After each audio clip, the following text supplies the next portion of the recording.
तर या प्रकरणात आता विरोधकही चांगलेच आक्रमक झालेत। पाहूया टॉप 9 बातम्या।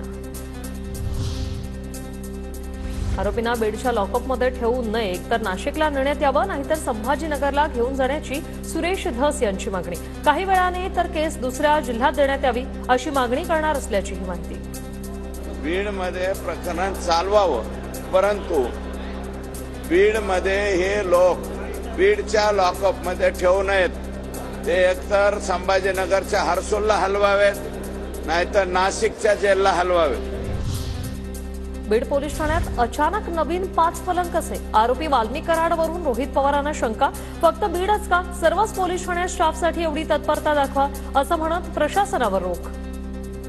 त्या बाबतीत जेव्हा स्पष्टीकरण पोलिसांनी दिलं तर पोलीस प्रशासनाच्या अधिकाऱ्यांसाठी ते मागवलं गेलं। माझं म्हणणं की एका पोलीस स्टेशनसाठी कशाला, तुम्ही अख्ख्या महाराष्ट्रामध्ये जे कुठल्या पोलीस स्टेशन आहेत तिथले आपले अधिकारी दिवस रात्र काम करतात, सगळ्यांसाठी तुम्ही पलंग मागा। वाल्मिक कराडचे लाड पुरवण्यासाठी तुरुंगात बेड नेले, वडेट्टीवारांचा आरोप, तर विरोधकांकडून कोणावरही बेछूट आरोप सुरू।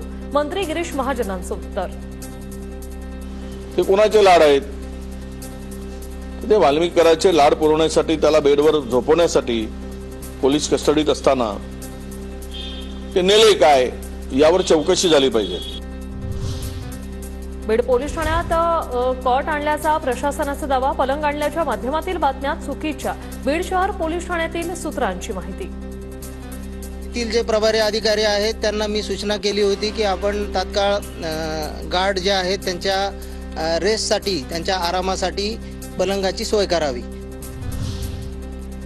बिल क्लिंटन सारखी प्रकरणं बीड क्लिंटनची येत आहेत। राऊतांचा खोचक टोला, फडणवीसांनी सत्य न्यायाची बाजू घेतली पाहिजे। वाल्मिक कराडचा खटला बीडमध्ये चालवू नये, राऊतांची मागणी।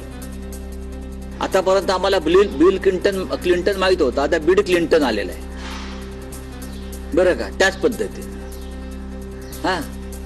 ज्या पद्धतीनं बिल क्लिंटनचे प्रकरण येत होती तसे त्या बीड क्लिंटनची यायला लागलेली।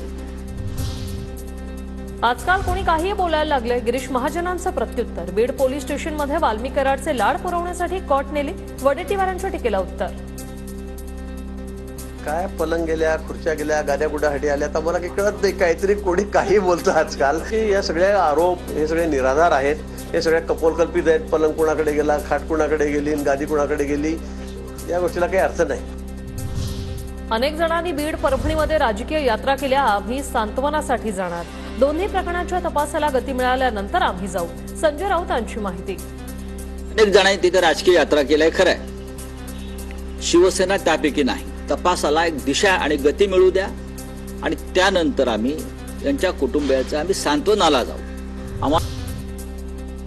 हत्येप्रकरणी आम्हाला न्याय मिळायलाच पाहिजे, आरोपींना कठोर शिक्षा झाली पाहिजे। पुण्यातील 5 तारखेच्या मोर्चात सर्वांनी सहभागी व्हावं, वैभवी देशमुखकडून आवाहन।